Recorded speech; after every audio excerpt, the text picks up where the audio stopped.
दुआ घुरो कुरेशी जान जो सदा मुल्तान प्यो वसे वसे वसे सहारो आ सजे ही पाकिस्तान जो सहारो आ सजे ही पाकिस्तान जो सदा मुल्तान प्यो वसे वसे वसे खणी हथ दा घुरो ओ इल्म ऐ अदब जो जाथे ज़ेवर मिले तो सभिन साण मुर्की मुर्की रहबर मिले थो ओ इल्म ऐ अदब जो जाथे ज़ेवर मिले तो सभिन साण मुर्की मुर्की रहबर मिले थो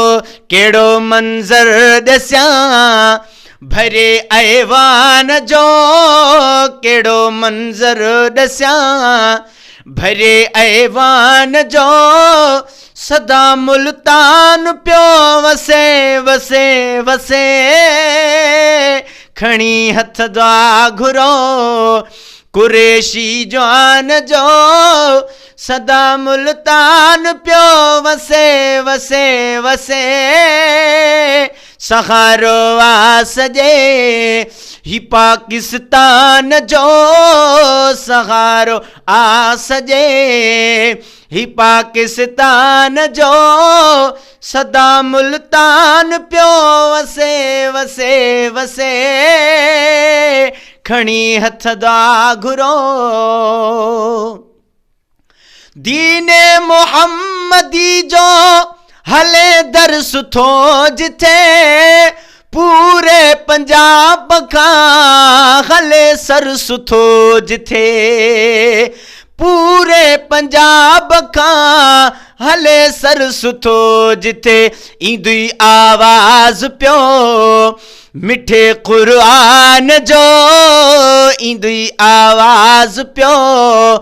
मिठे कुरान जो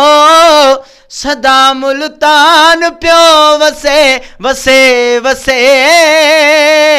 खणी हथ दा घुरो ओ खिजरी हयाती दे रबो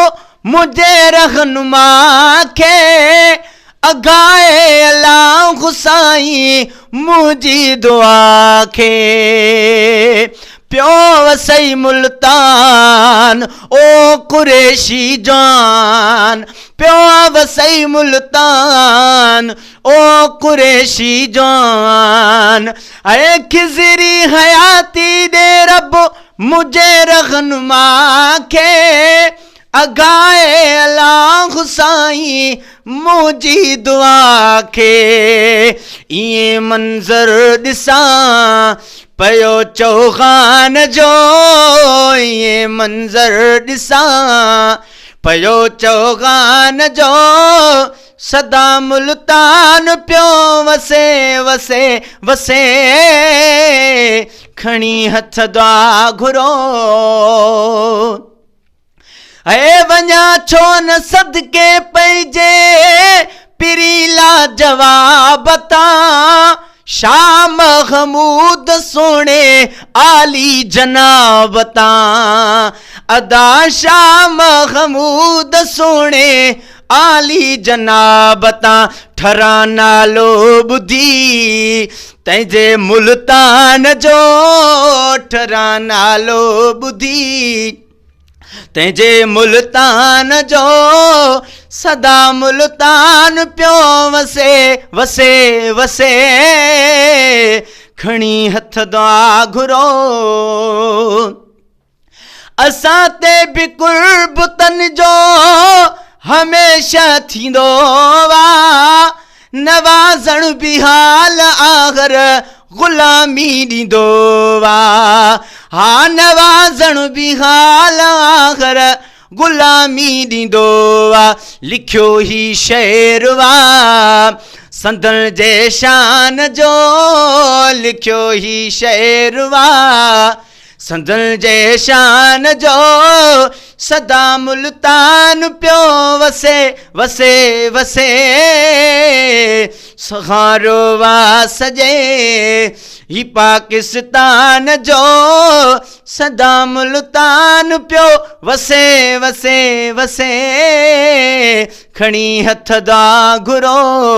पियो वसई मुल्तान ओ कुरैशी जवान पियो वसई मुल्तान ओ कुरैशी जवान।